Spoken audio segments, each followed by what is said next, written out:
Hello, everybody. Welcome back to the Beyond the Backboard Podcast, episode 55 or 56. Welcome back. Below me is Earl. Next to me is Max. And the Knicks made a huge freaking deal that nobody was expecting. And since there's absolutely nothing else to talk about, I guess we're talking about that. So, Max, what do you think, man? I think Omar should read the full trade details, like is a BTB tradition. I think Omar should read every single trade detail, including all the cash that was swapped and like every second round draft pick draft rights. All right, it's my favorite part of a BTB trade special episode. Let me go to the full trade. Let me go to the man who reported it, Shams Charania, because Adrian Wojnarowski is now retired. Make sure to include all the stuff that all the things the Hornets got and gave up. Make sure don't forget. Yeah, no, I'll remember to say that. Oh man. Okay, I didn't even realize that. Bro, on a scale of 1 to 10, how excited are you for this Omar trade reading? Oh, you know what's funny? I think the Knicks actually got some more too. I think it's gonna be interesting. So hopefully, we can get it. Yeah. Wait, no, I'm just trying to get every single one in order because I think it's scattered upon like a couple of different tweet threads. It's really funny. Okay. Well, in the meantime, subscribe to the Beyond the Backboard podcast. Follow us on Spotify. Follow Quest for 18 as well. Shout out Q for 18. Yes, sir. Yes, sir. Live tonight for the Lakers game. Okay. Well, you guys won't see Lakers are playing tonight? Yeah, we played 10:30. There's a game on right now, actually. There is? Preseason start? I thought preseason started in like a week. No, it starts today. Oh, well, happy NBA kickoff preseason day. We can talk about that preseason special of the Beyond the Backboard podcast. Hype. All right, I got it all. So New York receives Karl Anthony Towns and the draft rights to James Nagy, number 31st pick in the 2023 draft. The Timberwolves receive Julius Randle, Dante DiVincenzo, Keita Bates-Diop, the 2025 Detroit first-round pick that's most likely going to convey to Detroit when it goes to the second round.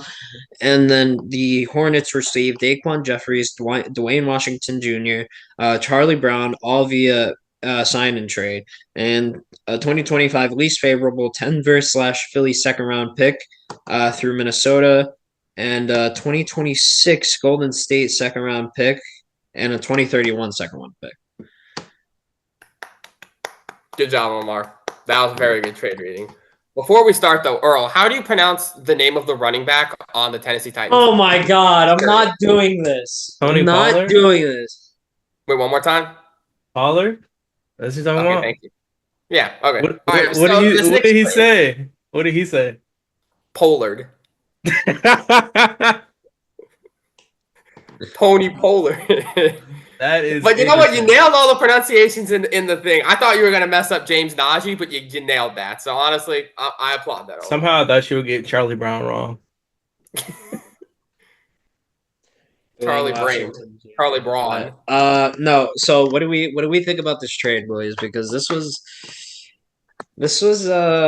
pretty huge. This was unexpected. I want to hear your knee-jerk reaction because I think I found out about it last. I want to hear both of your knee-jerk reactions. His knee-jerk reaction was to call me. Yeah, I like messing with Omar. Anytime I get a Knicks trade, I just mess with Omar. Tell him it's true. Tell him my reaction. Then I tell him it's not real. Get his reaction, and I tell him it's really real. You know, just a little trade fun. But no, my honest reactions about the whole trade. I think it was a great move for the Timberwolves, just off of firsthand. Because if you look at it like this, the Timberwolves gave up Cat. Like, they gave up Cat. Not saying he's not a great player, because he is. But you bring back Julius, you bring back Dante, which is one of the best three-point shooters in the league right now currently. I mean, that's just a fact. I believe, did they get a pick or something like that too? Did you read off a pick or something, Omar? First, that'll probably be a second in like 2 years, but yeah. Yeah, so probably a high second. I feel like the Timberwolves, they made a good deal. In my opinion, I always thought the Timberwolves are not going to get that pick. It would go back to Detroit. They'll get it when it becomes a second. I mean, the Timberwolves don't get it when it becomes a second. It just doesn't convey. Just based off the assets they got in the deal. It's protected. It doesn't convey. Anyway, Yeah, well, but typically, yeah, well, we can get into that later. But yeah, Earl. details. But now I'm just saying, I think for the Timberwolves' sake, I think it was a good deal. I think Julius Randle adds a little bit more physicality to that team. We talked about it before about how maybe Karl-Anthony Towns is the most aggressive player, which is okay. I think he fits better on the Knicks because that is just 100% like defensive team. Not that the Timberwolves wasn't, but I think they need his size more. I always thought the fit with Rudy Gobert and Cat was a little tiny bit weird, out of place at times. We've seen in the playoffs sometimes where Rudy Gobert had to get sat down. I feel like because of spacing. I think Julius Randle, we talked about before, he's a three-level scorer. He can shoot the three, mid-range, get to the paint. He can also guard. I believe at times 1 through 5, Cat just can't do that. So I think the Timberwolves definitely got a little bit better. And they were missing a little bit of bench scoring. I'm not sure where Dante is going to fit. If he's going to be a starter or a bench. I honestly have no clue. I feel like their rotations were solid last year, but with Kyle Anderson gone as well in the trade, they definitely need some more production off the bench. And that is a huge, huge, huge, huge upgrade to go from slow-mo to Dante shooting, as Omar would say, north of 40% from three. He is shooting 40%, yeah. No, I'm just saying, like, as you say, like 49%. I was a huge fan of Dante. And when you did call me, I was freaking out a little bit. Crazy. It's been a day, Omar. You know what? That is crazy. I am still a fan of Dante. He's already deleted him. That's crazy. Yeah, I was a big fan, and now he sucks. I hate him. He's the worst shooter. Like, lose my number. Also, no, but Dante was Dante was like a really big piece in our offense and even better like our defense. I don't know if you remember this, Max, but we talked about like early this year how Quentin Grimes' role would probably be taken by Dante DiVincenzo. And then I posed the question, do you think if Dante had the minutes, he would be able to put up the defensive rating that Quentin Grimes was? And that answer, you said no, but it ended up being good of a defender. The defensive rating was not the same. I'm not going to sit here and argue that Dante was not an upgrade over Grimes. I'm not going to sit here and say that, but defensively, I think Grimes was slightly better. Obviously, DiVincenzo world's better on offense. Possibly. But on the other side of it, Dante was a way more consistent shooter from three. And, for sure. And better. I'm sorry, and more athletic. So you may still be on the Quentin Grimes train. Could one argue that he was better at? Could one argue that he was better at three because he got more opportunity? Yeah, compared to minutes. I do agree with that, but also as much as I do love Grimes, he needed to take more shots himself. Part of that was him. Most of it wasn't, but part of it was. DiVincenzo was a some player. Some of it was also Julius. He will take whatever shot he wants whenever he wants, and I think that's going to be a big help to the Timberwolves because at times we saw their offense struggle other than Ant Edwards, or we saw Ant get tired. DiVincenzo is someone you can just pass the ball to. He'll just shoot it. He doesn't care about his three-point. He's going to shoot it, and he's probably going to make it. So I think just think about it. I was just going to say, think about like having Naz Reid and Dante. Like that's a problem. Naz Reid, we see how hot he can get when he shoots threes. Add Dante to that equation as well. And depending on like matchups, lineups, it's gonna get scary. Like that's why I think the Timberwolves did a good job. Not saying the Knicks didn't do a good job in the trade because they need. Obviously, you guys needed a big, and I think this is probably one of the better case scenarios you can have. Not only because Cat's a franchise type player, and you guys are adding that to the Jalen Brunson era. I'll call it now. I think it was a good move. Optimizing. This is one thing I always told y'all complain about the Knicks not optimizing different errors. They didn't do it with Melo. I'm glad they're going all in on Brunson. Even if it all fails, I will say I'm happy that the Knicks actually are making moves to go out there and win a championship in somebody's prime seasons. So kudos to them for that. Yeah. My initial thought to the trade was that, like, I thought we just, like, messed everything up. Like, I thought everything was gone basically because we traded our best 3-point shooter and then we traded Julius Randle. It was looking bad. And then I was like, in my head, I was like, God damn it, we traded for the softest goddamn center in the league, yada, yada, yada. And then I started to think, and then I started to watch. I mean, I just started to refamiliarize myself with Cat's game. And I don't know where he got that rap, man. Like, Just because from fans like you, not me, from one person.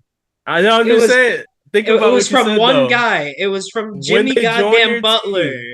When they join your team, your eyes are open because you have to become biased towards their game. Like, it's different. Then you get a new perspective, new respect. I admit, I do it too. I think all fans kind of have that at times. Like, dang, yeah, that player's overrated. You say it just to cope with, okay, they're really dogging us at times. Yeah. But when they're on your team, you have to actually pay attention. Like, okay, like, yeah, that game is crazy. So I agree with you. How many times last year was I like, Mikal Bridges is overrated? And now he's exactly. Now you won't let him go for more than first four first rounders. Like, get out of here with that. Hey, Lord, I know eventually you're gonna pay it. No, I'm not. I'm not. It's gonna take Julius one great Randle's game. I have to have on my team. Yeah, the funny thing is, I have Mikal in our league, and before he was a Knick, and then he became a Knick. I was like, oh damn, I just got a Knick for free. And then I have Cat in my other league, and now I'm like, damn, I got 2 Knicks for free. I didn't even have to trade for them.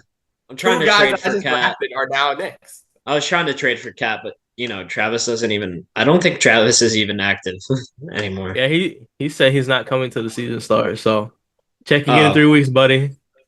Why don't you just text him and be like, "Listen, Omio sent you a trade. You got." Nah, but he did say that. He said, he was smart. He said, "I'm not making any trades because you never know what random trade can happen," and he was right. He was cooking. True.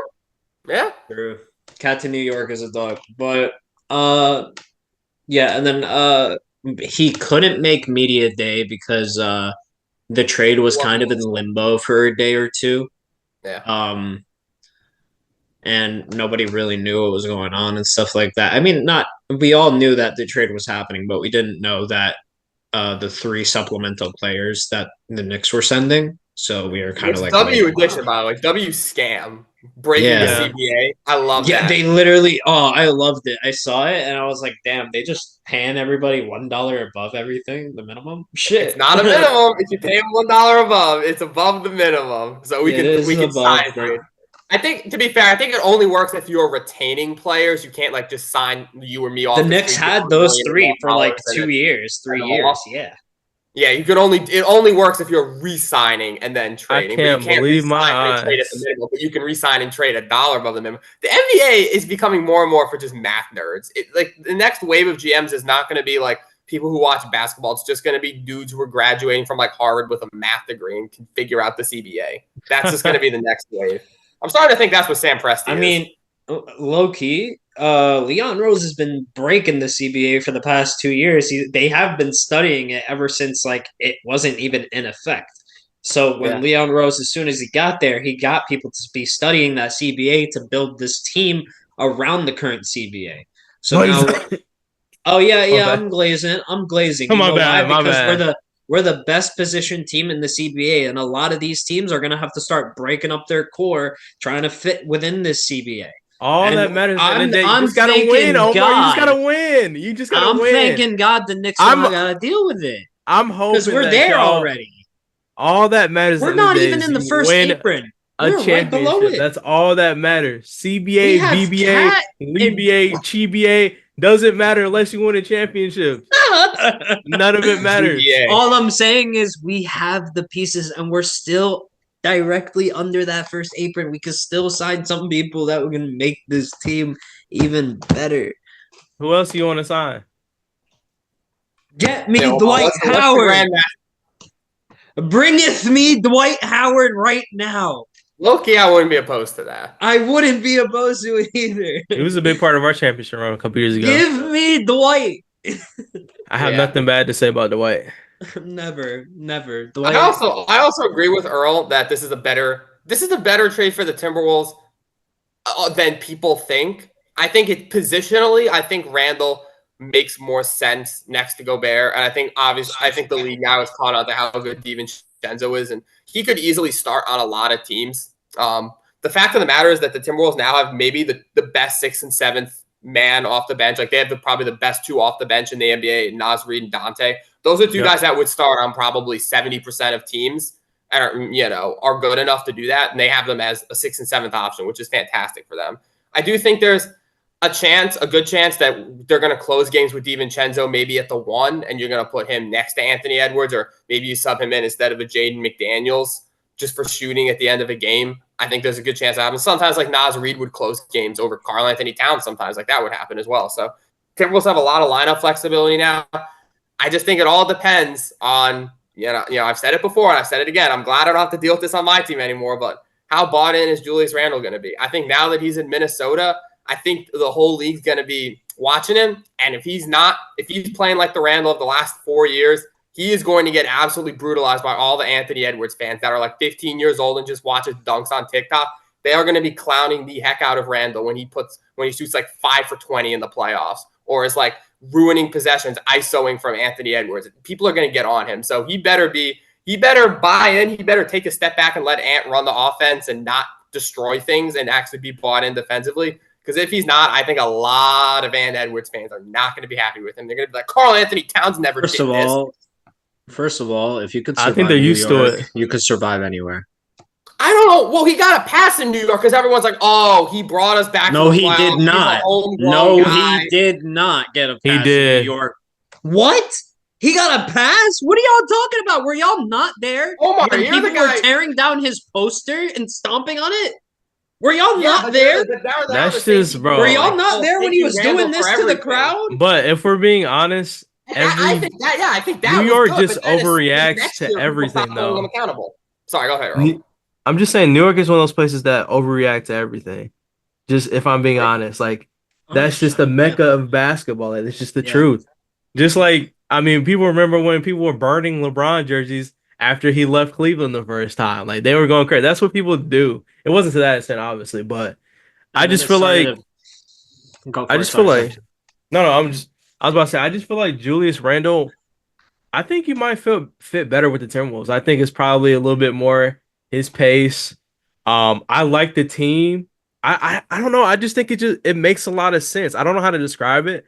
I just think this was the ideal trade for both sides. But I feel like the Timberwolves needed this trade more and might benefit from it more. Like as far as a upgrade standpoint. Last year, what was one of the biggest problems? They needed extra production off that bench unit. And Dante is going to bring that. They needed more 3-point shooting. They're going to get it from him. Naz Reid, obviously. I'm gonna say Cat. Anthony Edwards as well. Like that's a nice team over there. So I think it's a more logical fit, but I do think Randle is Randle even at his best is a step down from Cat. Maybe not a huge step down, but like even if you get Randle playing at his peak, he's probably going to be at best the same as Cat. But there's a potential that he completely goes in there and ruins that culture. I've gone on my Randle. I mean, disagree. If you think about it, both of them have similarities. Cat has stretches where he plays awfully cold. Like we've seen it before. We've seen it a couple times last season. It's not that worries me. It's it's the attitude and the way he plays the game and how selfish he is and how unchecked he is defensively. Because Cat this year was locked in defensively. When they made him go be a 4 next to Gobert, he locked in defensively. He guarded Durant. He guarded not every game, but even guarding Durant, that's still a 35. That's still a 25 plus. Like guarding Durant is going to get what Durant's going to get. He's willing to lock in and play a team game. I don't think Randle's going to be willing. But Julius has shown that too. I don't know whether the narrative that Julius just can't lock in and be that type of player. I don't know where that came from. Earl, this is the type of Knicks fan that you're actually talking about. No, that's what I'm saying. I don't know. I'm the type of Knicks fan that can actually look at some of the bullshit the fan says and realize that it's bullshit. You watch the games, and then Max looks at. Max looks at everything and overreacts to it. Yeah, I'm not an overreactor. That is that's a lie. But so does every other NBA player. Every other 1 or 2 second option on the team. If they're open, they're going to go like, "Hey, I'm open." Like Anthony Davis does that. He just LeBron James does that every possession. This is Randle every possession. So does AD. You know why? Because if he feels like he has a dominant position post up and he has an advantage, he feels like he can take advantage of. That's what he does. That's literally what he does. That's what stars do. That's what they do. If they feel like they have positioning, they do it. Your favorite player on every team has done that. Every team. They don't first, second option. You get moved to the wait. Bro, everybody's having Jalen Brunson's having times where he's taking terrible shots. In the playoffs, there's multiple times where Jalen Brunson took bad shots and cost them losses. There's no way we're comparing Jalen Brunson taking bad shots when he's by himself to Randle begging for the ball every possession. Not by himself. Remember that game in the playoffs where he had an open man, he took a bad shot and pretty much ended the game there? Bro, that's one. We're going to micromanage one possession after he had 40 that game? But I'm saying you're literally doing the same thing with Randle. But even he said that, like, hey, that wasn't the right play to make. What I'm saying is everybody has those moments. When does Randle say that? When does he take any accountability? He took some after. He takes accountability. Randle has taken accountability. We don't need to see him take accountability every time. This negative assumption with Julius, I'm just not buying it. I'm not going for all. I hate it, bro. Like, genuinely, I hated it when he was here. And I'm not even a Knicks fan. It's ridiculous. It's so stupid. Y'all treat that man like trash when he made Knicks. Y'all made it. He made Knicks games watchable for a couple of years. I'm just saying, some Knicks fans, it's ridiculous. Y'all gotta appreciate what y'all have. He made Knicks games watchable for a short period of time. Yes, I understand when Jalen Brunson came over. He wasn't even the best player on the team when we made the playoffs. Bro, all I'm saying, Max, he made Knicks games somewhat watchable. He made games watchable. He won y'all games. He did. Julius Randle did that. He had a shot to win when Brunson came in. He threatened. What I'm saying is, but this is what happens. You have to adjust. Same thing happened with D'Lo and Bron. They got to the playoffs. You know what happened? They couldn't figure out what was what. They couldn't. And you know what happened next year? He's like, all right, whatever. Bron, you got to take over this year. And same thing we've seen the trend on this year. Towards the end, before Julius got hurt, he started figuring out how to play with Brunson a lot better. And going into the season, I will give him that. He had that 1 month. That 1 month was better. Yes, before he got hurt, he didn't even get his chance. As a healthy squad since. He didn't get his chance to show, like, hey, this could work in the playoffs. He didn't get that second chance to show I've grown with Jalen Brunson as a second option. And going into the offseason, you've seen the positive things he's talking about, how he was excited to play, how they figured things out. Like, that was the vibe for this year. That was supposed to be this year. So what I'm saying is, Julius Randle, just think about you being the guy on the team. You got somebody else coming in. It's hard to just automatically adjust. It doesn't work like that all the time. Yes, in some cases it does. You got guys who just, okay, let me just figure this out. But Julius Randle, to his point in case, like, he was that guy for the Knicks for a while. It takes a long time. Well, sometimes it takes other guys a little bit of time to process. Hey, I'm not the number one option. I agree with everything you said. Like you said, a month, like last month when they clicked, y'all were clicking. Things were working great. That team was working. It was pushing. That month was the best basketball that he played for us, and that's going back to 2019 and 2020. And then who says that couldn't have continued, though? Because that was with a full, healthy new squad. That's why I don't like the narrative that Julius Randle just doesn't want to win. Yes, Julius Randle, he goes cold at times. I agree. Like, he's had some crazy cold spells. And the same cold spells he's had, I've seen Karl-Anthony Towns take horrible shots. He checked stupid shots where, hey, pass the ball. Everyone does. You're thinking of. Then why is Julius getting torched for? Because Randle is every game, every possession. Even when Randle has a good game, it's not good basketball, in my opinion. That's not true. What? See, that's just good basketball. I mean, okay, what you're saying, you compare him to like Jalen Brunson. Brunson is, I believe Brunson is still a pass first player. He will not take if someone is open, he will get him the ball. There is no politicking there. If he sees someone open, he will get him the ball. He drives, he will dish it off. Obviously, yes, he takes a ton of shots, especially this year because he didn't have any help. But I believe Brunson in his heart is a pass first player. If he sees someone open, he will get them the ball. Randle will see people open and still hold the ball. And he'll wait for the double team to get there. And then using the same excuse for a year. And then he'll throw the ball. Nothing original to say. He's not a pass. You're just this point. People are like, "Oh, great, good pass." I'm like, "Dog, he's been open for 5 seconds." All you did there was just explain that he's just a ball. Now, not everybody is a playmaking first person. Jalen Brunson is a point guard. You don't have to be a primary position. If you see someone open, you pass them the ball. It's simple basketball. I don't think he lives by that. He wants to take the shot. Every time he gets the ball, he is looking to shoot, and he will only pass. Kobe wanted to take the shot every single. You know who his mentor was? Kobe Bryant. And you know what he did? He passed it at the last second every time when he had an opportunity. And I'm also not as high on Kobe as a lot of people, so maybe that's just a me thing. He's top. I think Kobe's top 10. I don't put him top 5. I'll just leave that conversation for another day. Not the top 10, but the whole Kobe thing. But I'm consistent at least. I don't think. I think good basketball is. Remember that Jokic quote he had a few years back where he's like, "If you're open, shoot it. If not, you pass it. That's basketball." I don't think Randle lives by that. I think, but everybody's version of open is not the same. Kevin Durant, when he has a dude 6'8" on him, guarding him, face guarding him, Kevin Durant is always open. He's shooting over that. We've seen Kevin Durant shoot over Wemby and make it. He's always open.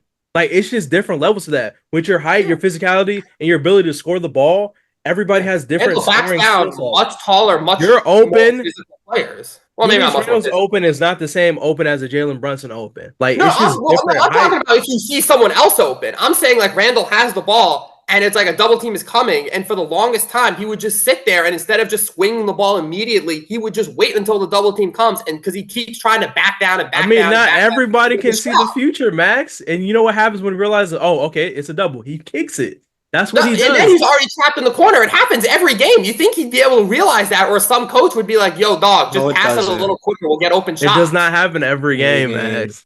Trust me, it did. As someone who watched the Knicks for all this stretch, it was rough. Then you and me are not watching the same basketball, because that is not true, sir. It just feels like you have a crazy agenda against Julius Randle, and he does. He's had a crazy agenda for so long. I get it. I mean, it's absolutely insane. He's probably had this agenda since we signed a 3-year deal with him. Like, I give him this. He is a very talented basketball player, and I think bullshit. You're saying that to compromise what we're trying to say. You're lying through your teeth, and you know. No, he's very talented. You can't put up 25%. Lying. You don't think that. No, I do. He's extremely talented. How long? You can go back to this podcast a year ago. I've never said he's not a talented player. I've never said he's a bad guy. I've always said it's. Did he not? Oh, you did say he's a bad guy. You literally said he's. Come on. When did I say? Out. You said he looks like you. Bro, you look character. You have always questioned his character. You said he looks like a mean guy. You said that. No, you said off the court. You said it looked like he would just punch somebody. We can pull up the clips. I meant in a basketball context. I meant in a basketball. We can pull up the clip. The gaslighting is crazy, man. I meant in a basketball context. I'm gonna find this clip. Bro, how is that basketball context? How do you translate that in basketball context? I can. If he's having a bad game and the refs aren't giving him calls and his team is getting smoked, he might throw one at like an old opposing. Bro, like everybody gets mad. Jalen Brunson's never got mad at a ref. Bro, Jalen Brunson has a worse temper with the ref than Julius Randle does. No. Yes, he does. You know why? You know why he does? Because almost every time he's walking to the goddamn official and going to talk to him, his father has to come and yell at him and drag him back to the goddamn huddle. I've seen it like 10,000 father right there to calm you down. He used to go to team huddles to go talk to the ref during a whole timeout. He is absent from team timeouts because he's talking to the ref. Brunson! No, your favorite player has done that 70,000 times. Your favorite player's favorite player has done that in their career. I 100% guarantee you. Yes, it has. Not like Randle. Randle does it every possession. Not like Randle. That's not real. He does not do that every possession. That's not a real statement. Bro, you're such a liar. Oh crazy. My God. Bro, you're delusional. I'm sorry, Max. Today, I don't know what it is. I don't know. I don't find that he's a team player. I've said that for the longest time. How is this any different than what I've always stood by? Bro, you're rage baiting. I don't know what this is. Versus irrational Knicks fan. Everyone's like, "Oh, thank you for for like leading us into the playoffs." I'm like, "Yeah, thanks for like 3 years of like almost destroying this team." And you know what? I don't think if you guys were right, I don't think the front office would have traded him. I think there's a reason they traded him. They see the same thing I do, which is the potential that Randle, sure. So then why would they wait? So then why would they wait the 3 years plus the extension? Hold on. Plus the extension we gave him to trade him. That doesn't make sense, man. You know the reason why we signed him for a 3 year why he left, and then we extended him. The biggest reason why he left, like 2 years ago. The biggest reason why he got traded is because you guys lost your center core. That is the biggest reason why Julius Randle got traded. And Julius Randle is an asset that you can push to get a better center upgrade. With the addition of Mikal Bridges, who else is it? OG Anunoby, you have the Mitchell wing Robinson, depth where you can kind of use those guys as flex players between the 4 and the 3. You have flexibility to go get a dominant center and swap positions. That's why you make that trade. If Mitchell Robinson was even coming back in November, the Knicks wouldn't have traded Julius Randle. Maybe you're right. Maybe you're right. I promise you that. Because now we don't have... I think it's just Hartenstein, bro. If Hartenstein stays... No, but that's what I'm saying, though. Hold on. Because we didn't have anybody replace Hartenstein. That replacement was supposed to be Mitch. It was always and was going to be the plan to be that starting center. Isaiah Hartenstein was supposed to come off the bench. And then the roles changed. But the only reason why Julius Randle was traded was because of that whole ordeal. Do you want to know what the first trade was that got automatically declined at the start of the season? I forget what it was. Probably Grant Williams or something. No, what? No, hold on. It was no. You mean like a trade off? Shams Charania hopped on a show. I can't recall what show it was. They were talking about the Knicks trade. They were saying since the beginning of the postseason, the Knicks have been trying to get Cat, and the first two people in this deal were Mitchell Robinson and Julius Randle. Those were the two people that were originally in this deal prior to everything starting. Okay. So that just means that we've been trying to trade Randle for a while. I mean, dude, mathematically, think about it, because you have to fit in everything. Cat's on a huge contract. He's still on a huge. Yeah, that's what I mean. I mean, like we still would have had to, regardless. We still would have to give up Randle. It doesn't matter. But that's what I'm saying. If this front office trusted Randle, they would have just let him go be a small. I mean, obviously now it's a different time. I think that would have happened for a good stretch. I think he would have shared 10 to 15, maybe 20 minutes a game at center.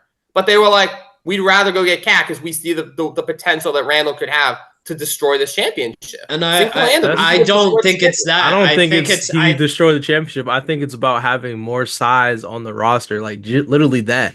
Carlton Towns gives you that. Played an aspect too. We didn't trade him for a guard for a reason. There's a reason we traded him for a big. Like, fair enough. That's the reason you even go out and consider trading Dante. Like so you're saying Dante's a problem too, or Dante? No, Dante was just It's like the RJ Barrett trade, bro. We wanted to get rid of Barrett. We could get someone we like, but we had to trade quickly. We didn't want to trade quickly, but it's just a casualty. That's the thing. It's like Barrett, you had to attach quickly to Barrett for them to get to move. It's the same thing here. I mean, I know it's a little different because of cap space and whatnot, but like you had to attach Dante to get them to take Randle. I'm still mad about that Donovan Mitchell. I think it's just the fact for the Timberwolves, it doesn't make sense for them to do just like 1-for-1 swaps. Like at that point, it doesn't really. But I thought Randle's a 25-5 guy, so shouldn't he be as good as Cat? What I'm saying is this: for the Timberwolves, if you have a system that works, their thought process, my thought process as a GM is okay. If I'm going to make a trade, and trade one of my franchise players, I want to get somebody who can do that production back, plus another guy to kind of help out our bench unit and some type of future compensation. Like that's what you go out and do to make a trade like that, and that's what they did. Yeah. They knew they had the assets to make that deal happen, so they went after that. But stats, you know what the Knicks also did in that conversation a lot on Twitter. People are arguing that Randle is better than Cat. So if that's the case, then why did we have to throw DiVincenzo in? Because of the money. Okay, true, but we could have thrown in. We could have made the money work with like a lower tier guy. Not really. No. The money. Okay, fine. To the dollar. Okay, fair. You're fine. But okay. Bro, what?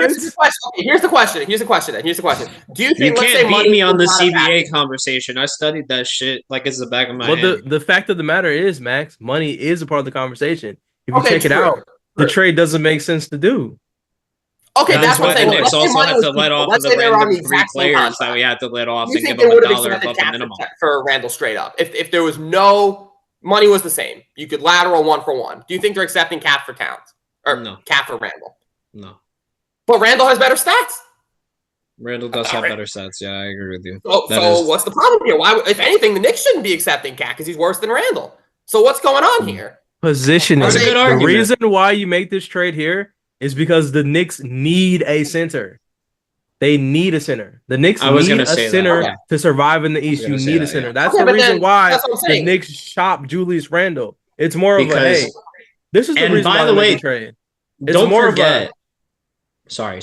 Go. No. I was just saying, like, it's more of a, hey, we know. It's just like if I have a player that you really want on my team, it's like, okay, I know you really want this guy, but I'm not going to give him to you. You're going to have to pay for it. You're going to have to give me somebody of likeness back plus another extra role player. Like, this is literally how we talk when we make trades. Okay, you really want this player? All right, bet. You give me a player just as good, plus you give me a role player, plus you give me a pick. These are the same conversations we have, and we're not even real GMs.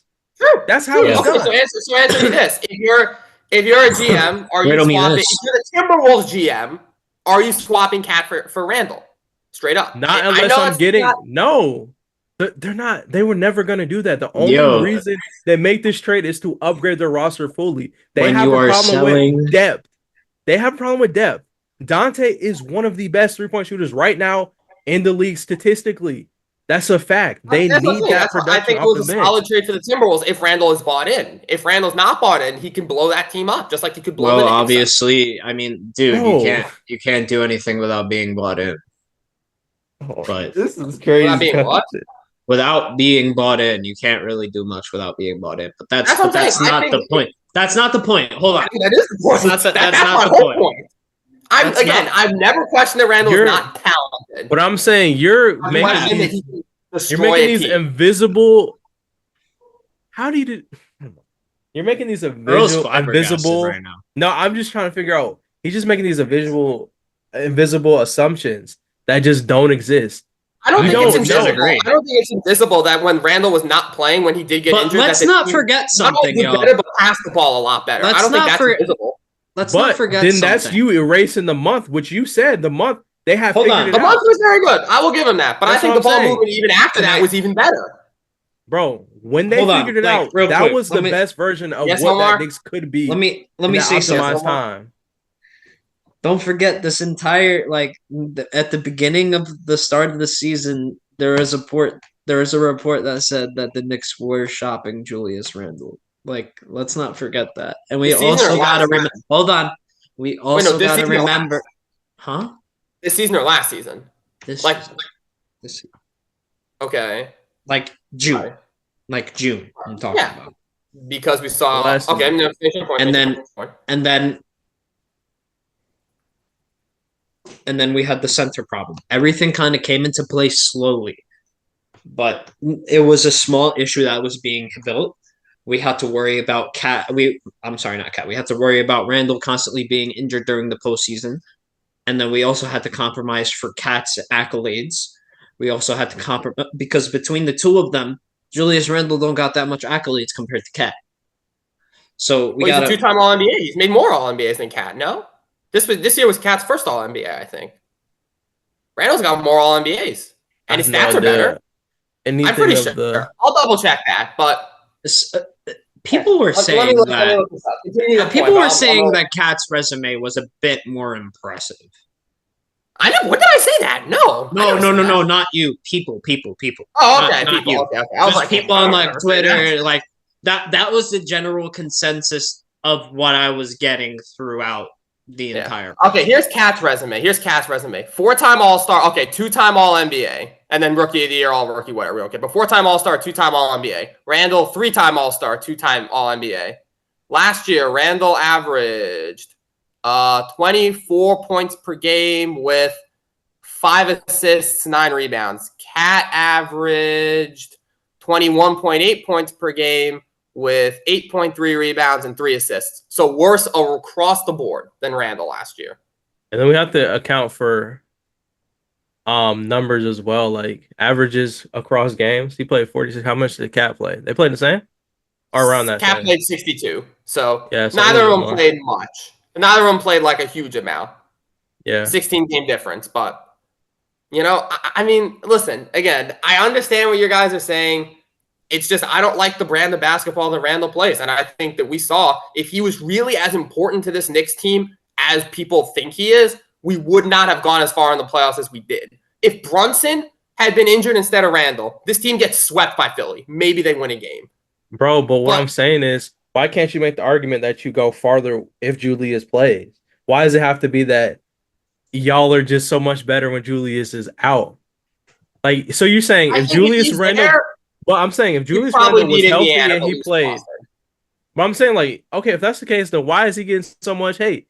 If Julius Randle plays, you guys go farther. Having another scoring option that can score 20 plus, that is an upgrade you needed. Plus another player in the rotation that gives other guys rest and other guys don't get hurt because they're playing maxed out minutes. True, but if Randle is better, we don't see Josh Hart get all the stats he got. We don't see Dante DiVincenzo get all the stats he got. We don't see Isaiah Hartenstein get all the stats he got. Maybe not to the highest extent. Much easier. Maybe not to the highest extent, but those kind of average out, and you have more points per game for Julius Randle, obviously, and you have more depth. Why wouldn't you? You lost your teams because they had depth. That's why you lost some of those games. That's just a fact. True. I mean, listen, again, we're talking about just subtracting Randle for nothing. This is an opportunity to add Cat, to add him. And also, I will say this. I think there is a world, y'all going to call me crazy for this. I think there's a world where, let's say Randle doesn't get hurt. I think there's a world we lose to Philly. You're going to call me crazy? I think there's a world where if Randle plays and we don't see DiVincenzo emerge like he did, we don't see Josh Hart step up, we don't see Deuce McBride maybe get some of the shots that he did, I think there's a world we lose to Philly in 6 or 7 with Randle because he's that detrimental to an offense. Because he stunts other players' growths. He takes bad shots. He turns the ball over. He's not locked in defensively. He doesn't play team basketball. I'm a firm believer that I would rather have less talented players who play the game the right way than very talented players who play the game poorly. And that's the way I think. Maybe I'm flawed for that. Maybe I'll never be an NBA head coach for that. But I believe that good basketball will almost always win. Obviously, there's some talent gaps that are just almost impossible to breach. But, okay, maybe this is like a crazy example and that has no relevance. But, like, think about Team USA this offseason. So talented. 10 billion times better than the teams they played. But the other teams played better basketball. And they passed better. They cut better. They moved better. They played the team game. They were locked in defensively. We almost lost to South Sudan, who was like a bajillion times worse than us on paper. I think good basketball make up. Did we not get the gold for good players? Did we not get the gold? I'm sorry. We did. But don't act like there weren't some games where teams that were significantly worse than us on paper almost beat us because they played better than we did and they played a better brand of basketball. Don't act like that. Hey man, we're basically throwing cripples out there. We got 40 and 38-year-olds playing against 20 and 25-year-olds. Like, that's not fair. What? I mean, if these guys didn't have the resumes that they already had, being LeBron James, Kevin Durant, and Steph Curry, shit, they probably would have retired already. Like, what are you talking about? You don't think Bron's top 10 in the world? You don't think Bron is top 10 in the world? You don't think Curry's top 10 in the world? You don't think Durant's top 10 in the world? They're going against guys who can't even touch an NBA roster, and they gave him games. That's what I mean. They're on paper. Team USA is so much better, but they play better basketball. You have to be citizens. To win, I'm pretty sure. I'm pretty sure you know that. But you need talent who fits and plays the right way. Randle is extremely talented, and maybe if he doesn't get injured, he buys into that second role. And he plays like he did in that 1 month. Maybe he does. Timberwolves fans, this is probably going to be the one time I'm going to say something nice to you guys. I really, really, really hope that Julius Randle wins a championship before us, so Max can shut the fuck up. If the Timberwolves win a championship with Randle, I will eat all these words. I'll eat them. Hell, if they make the finals with Randle, I'll eat the words. I wish we can end off on that, but we can't. We can't do it right now. I'm serious. I don't think a Julius Randle team can seriously contend for an NBA championship unless he changes. If he changes and he's bought in, what is the hate? What is the hate? It's not like he went as I see it. I call it as I see it. That's how I see it. Earl, and again, Earl, what are you wrong?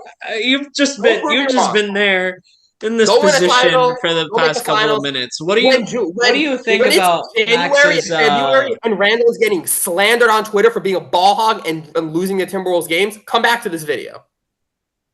Come back to this video and be like, oh, but Randle is 25-10. He's past. Did he just... Please tell me he glitched out. That would be so perfect if he glitched out. That would be so perfect if he glitched out. Come on, glitch out. I had to send the SUV. Then he had To send All right, now that we're back from that, absolute nonsense, man. I'm not going for the Julius Randle stuff. I'm sorry. I don't know what happened to Julius Randle. He's acting like he pulled up to his house and tried to jump him or something like that. I don't know where I he feels threatened. I don't know where all these words are coming from. This is insane. Absolutely ridiculous. This is insane. Plead the fifth to any more conversations in this resolve, so I'm just going to be listening. Dude, it's back and forth. Dude, I am appalled right now. I genuinely. You said that I was the worst Knicks fan. You think I'm the worst Knicks fan? Are you serious? You might have graduated today. Are y'all? My internet just like dropped. Are we good? Yeah, I sent the SUVs on you. You were talking crazy. You're talking too much. We had to cut you off where you stood.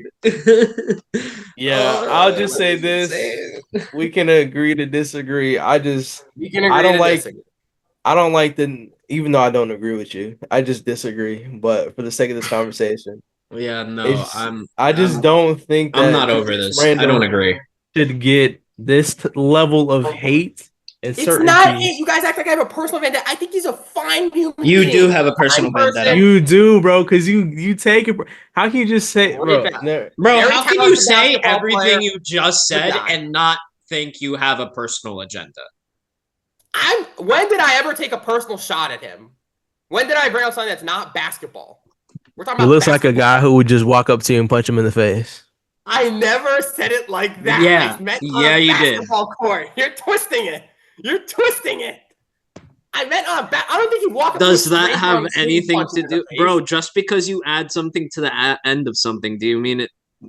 What you just said that thing, and then you just said in a basketball court to make it relevant to basketball. No, Earl, that's such a strong man argument. Has a bad game. Randle has a bad game, and he's pouting, and he's upset. And it looks like he's gonna. He's upset because every person's favorite team gets upset at the. I play with my team has LeBron James. I watch LeBron get mad at refs. Do you think LeBron would ever punch somebody because he's angry? No, and Randle wouldn't either, but I'm doing it. Okay. Anybody would. Anybody. No, but I'm saying, I'm just saying, like, just basing that off of somebody's basketball gameplay is absolutely insane. It's not it's the way he conducts himself on the court. When he's like frantically yelling and gesturing and pouting. Jalen Brunson's done that too. Like blowing people. What you're supposed to be all happy? Let me smile. We're playing basketball. Let me smile. No, you carry yourself like Brunson. Brunson doesn't do any of that stuff. He's a professional. Yes, he does. What do you mean? Brunson's not like. So your notion of basketball players. Your notion of basketball players. Every single play. You got to make every play. Never be aggressive. Always hit the open man, no matter who it is. If I'm hot. Pass it every time, and always make sure you have a smile on your face. Make sure you're smiling. Good at. Hey, ref, thank you for not calling that foul. I appreciate you so much. You're such a great person. I'm a great person. That's how we play back. That's not real, bro. Everybody, when you get on the basketball court, you have a different personality. Kobe, Bron, MJ, all these different people. When they got on the court, you don't see them smiling at refs all the time. MJ did punch somebody, so that's not a good example. MJ punched his teammate. But what I'm saying is this. I'm saying competitive nature is competitive nature. Everybody has competitive nature. It's not an excuse to be over the top rude and you know. But nobody's being rude. Everybody. I see Randle. You have the absolute wrong idea on all accords, on everything. You're treating Julius Randle like he's a Draymond Green type of character. He's not as bad as Draymond. I'll give him that. There's levels. You are literally treating him like he is. So you're like Draymond's up here. Randle's like here. You're using assumptions about things that have never happened to make conclusions about people and their personalities that you just have never seen happen. Had to get separated from the ref by his teammate at halftime, and then he was yelling at the ref. Got a technical. And Jalen Brunson has had times like that too. He had to separate him, and he yelled at his teammate. He yelled at his own teammate. You can't yell at his own teammate, bro. Brunson does not do that. And do you remember when Rudy Gobert got fucking slapped by Kyle Anderson because somebody, or vice versa, because he called him a bitch? Like, what are you talking about? They're fine. They literally were teammates for an entire season. Luka has yelled at his teammate and got a tech for it. I don't think that's right. I think that's a bad look for Luka. What are we talking about? It's keeping your teammates accountable. That's basketball. What are we talking about? You can do that in a respectful manner like Brunson does. Good sir. My fault. Brunson. Hey, sir, Josh Hart. I'm so sorry that I missed that shot. Give me a hug, brother. I'm so sorry, brother. Let me greet you with kind feelings and softness, my brother. Here's the difference. When Brunson,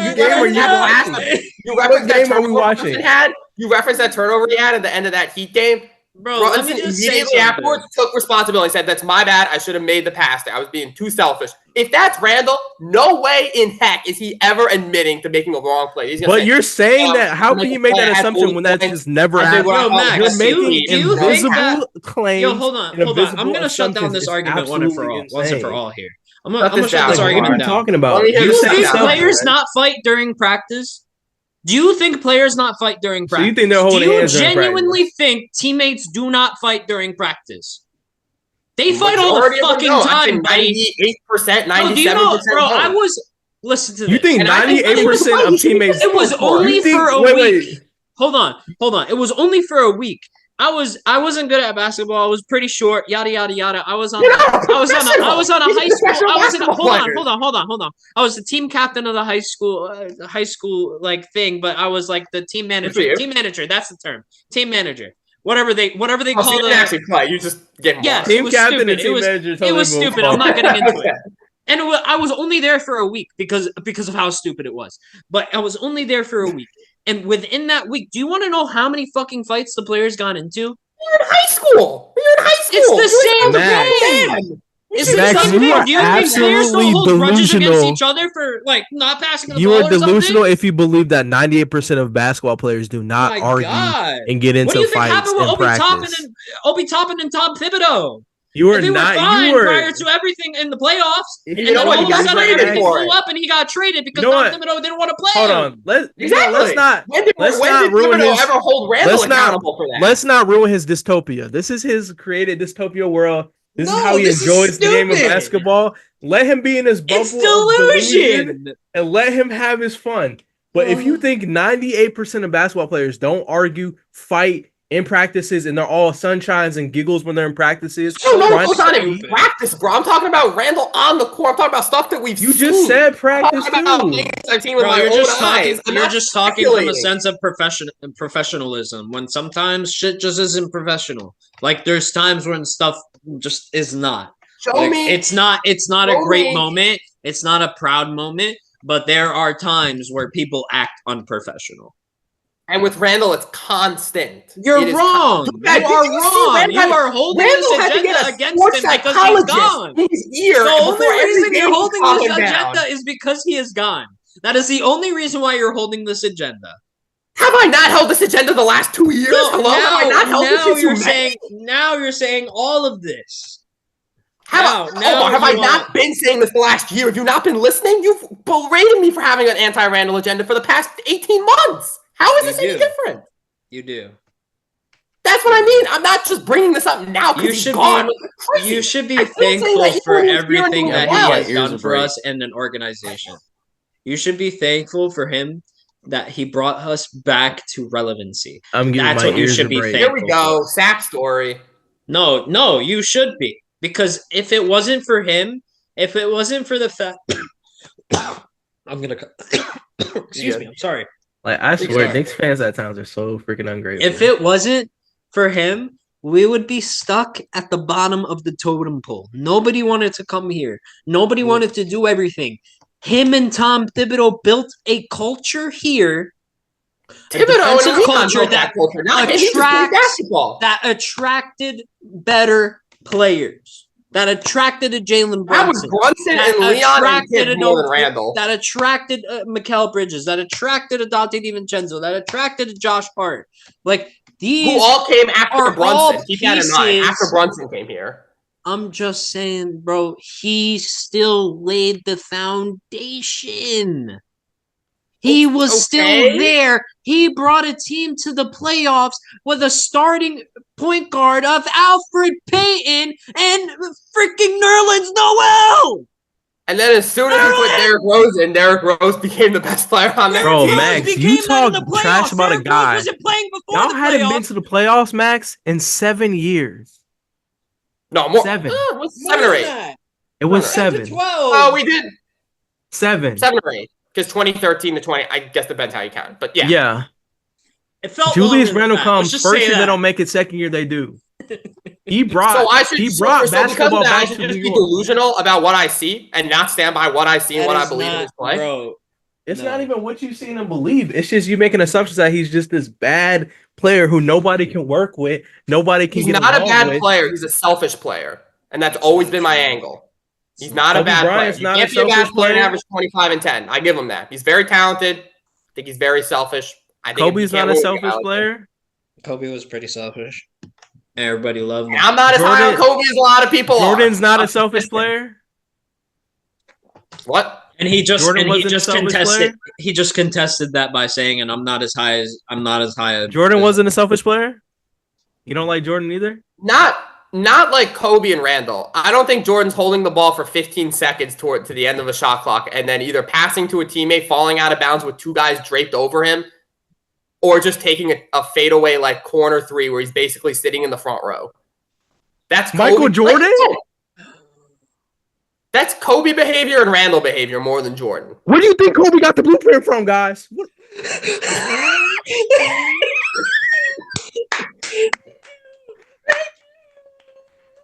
Selfish and taking a lot of shots do not equate. I give up. I give up. Selfish and taking a lot of shots do not equate.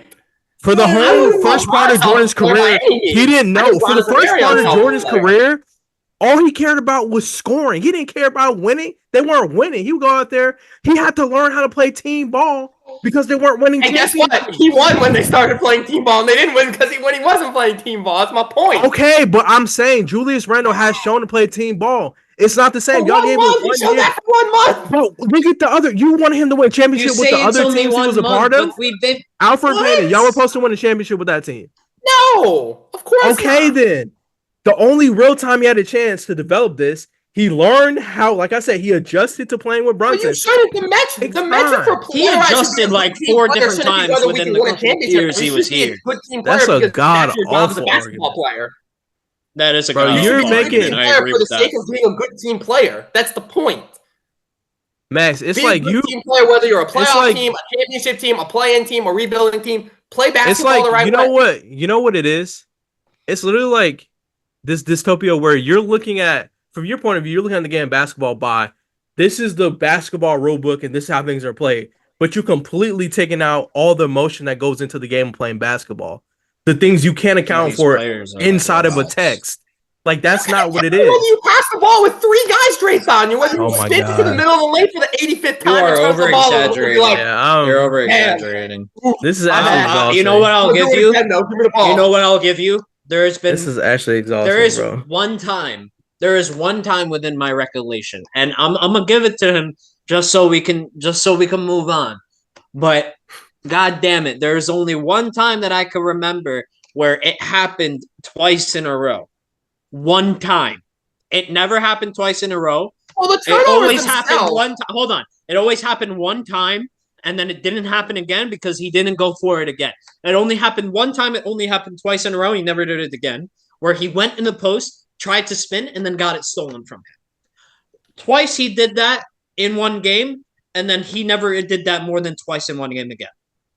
It's the same mistake over and over, though, and it's not just the possessions that end. But once you make that mistake, that he kills so many basketball possessions simply because he insists on having the ball and taking the shot and being the guy.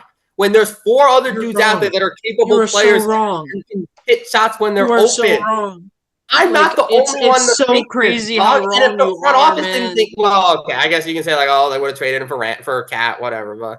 I don't know. Dude, it is actually mind-boggling how wrong you are here. I want to say like every opinion is valid. But you got me thinking like not every opinion is valid. Like, you know. Listen, as I've been saying, good guy. He's got a loving wife, good kid, father. Looks like a solid dude. Very talented player. Has a lot of raw ability. Don't think he can put it together. I don't think he believes that, Earl.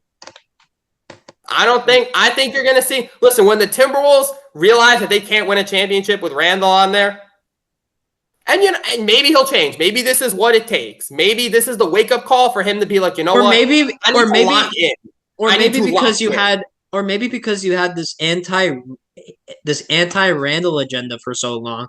You'll see these random little moments and highlights of what these wrong things that he does. Dog, it's not random moments and then you'll hop on this game. I saw this every game, dog. I saw this every game. Dude, this we year, are watching two different games. You're watching two different games then, because you forget that I'm a Knicks fan as well, that I watch every single game that I can. I don't think you see that stuff. I don't think you notice that. You just see Randle has 20 points, and that's great. He's a great player. 20 points, that's all we need. So wrong. It's actually insane. You know better than anybody. You know better than anybody. I'm sitting down and watching these games because I keep spoiling your ass. That is true. That is true. But I think there's levels to this. We got so bad. Earl took his glasses off. I've never seen Earl take his glasses off. Genuinely, that is oh man, that is stupid. Man, we got Earl taking the glasses off. Yeah, because this is crazy. We're watching two different games. I guess we're just watching two different games. We're watching two different games. I see it every time Randle's out there, whether he's playing well or he's not, like. Whether the numbers say he's playing well or not, I think he's not playing team basketball.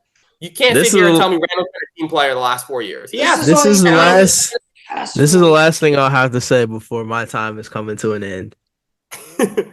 I just feel like actually we do got that soon. This narrative about Julius Randle. No, we can't. Sorry. Julius Randle is not this evil basketball player that people make him out to seem. He's a guy who got traded, put in a situation he didn't ask for, led the Knicks to playoffs with terrible teams after terrible teams, finally gets a new team built around him, traded for Brunson. It takes time for things like that to adjust. He got a year and a half or whatever to adjust to that. They finally tried to figure it out. Unfortunately, he got hurt when things were going well. Mm-hmm. And it just seems like Knicks fans are holding on to this terrible image of Julius Randle, which just is not the case. And yeah, it just sucks that Knicks fans can't appreciate what they had and how he made those games watchable. I agree with you, Earl. I agree with you, man. It's really sad because I genuinely look at the past couple of years with fondness, and I look at last year particularly in a really special light. We made a very special run, and nobody thought that we could do it. Even with the addition of Julius Randle, I think we would have been even better. I think we had moments in the playoffs, and I think the reason why we lost is because we lost some of our defensive capabilities. We were able to take out the 76ers because we had OG for the first couple of games, and we went into the second round hobbled on one leg, and that's the ultimate reason why we ended up losing in 7. I think if we had Julius Randle there, I think if we had more firepower, I think we would have been able to do something. I do also think that, I just think that Max is wrong. I mean, shit. All right, can I just end with a quote? Can I end with one quote? Sure, end with a quote. This is from former Celtics guard Eddie House. Take it for what you will. He said this before the playoffs started last year, but after, like right in that in between, after the regular season ended and the playoffs started. He said, They got the Knicks. They got the most momentum going into the playoffs. And I'm going to say this. It sounds funny when I think about it and when I'm saying it, but the Knicks are better off without Randle. And I'm going to tell you why. Because he's a ball stopper. Now you've got two guys that are going to dominate the ball. Brunson dominates the ball, but he's going to get others involved. Where Randle is looking just to get his. He's not really a playmaker. You can't play off him. You'll just be standing, a statue waiting for him to pass if he doesn't have a shot. That's my case. He said it perfectly. Randle has the ball. That's not a. That's not a. Yes, because Eddie's house word is the word of everything in the world. But that's also like not a negative thing either. I mean, if you're gonna go get his, like that's his skill set. His skill set is ending possessions. No, his skill set is taking his game is taking it in the post and bullying. I'm sorry, I'm fixing something. But Julius Randle, please come back. That's all I got. Come back, please. That's all I got. With all seriousness, I mean, Eddie House can think what he wants. Like, I just think that's I think we would have had a deeper run right there, dude.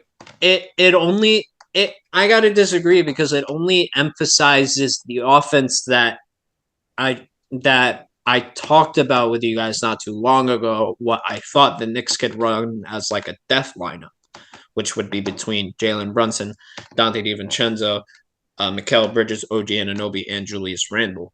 And that death lineup would be Julius Randle making his presence known in the post, doing his bullying thing in the post, boxing out in the post, getting those second chance buckets in the post.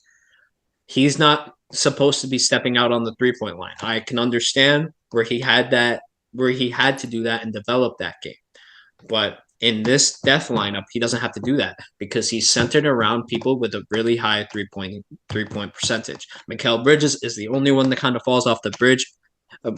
Ironic, right? Kind of falls off the ledge there at 37.9, and OG right behind him 39.5, and then everybody else shoots up north of 40%. So if you had that lineup in the playoffs, in the postseason, that death lineup would have done wonders for our squad. Are we trusting Randle to go lock in defensively and be a center and actually bang guys down low instead of hanging out at the perimeter? He's done it before. He could do it again. And then with the combination of OG being able to defend one of the best centers in the league, Joel Embiid, at the 5 position, I have no reason to see why they just can't switch off every 10 minutes. Why not? I don't look at Randle as a guy who's got the dog in him to go be center. I think he'd rather hang out. He's played center before, though. He's played center before. Not for the Knicks. Never for the. When did he play on the Lakers, he played center before. Yeah, because Tibbs. Okay, but that's more of like a Tibbs. No, I'm just saying, like he's played center before, though. More than anything else. And that's the one season he played center for one season. Yeah, and a full season at that. Doesn't matter. Game season. When he was 23. Listen, I don't know what Randle was like before he got to the Knicks. I didn't watch him then. I'm just saying, as someone who watched almost every Julius Randle game since he's been on the Knicks, this is what I've seen. I guess we just differ in that. You don't see it, or I'm seeing something that ain't there. I don't know. I gotta like make the finals. I gotta splash you with like holy water or something. I tap out. When the Timberwolves make the finals behind Randle, ring me. And all right, guys, that's the end of this episode. Thank you guys so much. Comment down below your thoughts on Julius Randle. Who's right? More about let us know what you guys think about Cat being in New York. We think it's going to be great, and we can't wait to see you guys next week. Go watch our most recent 2-minute warning episode, and peace.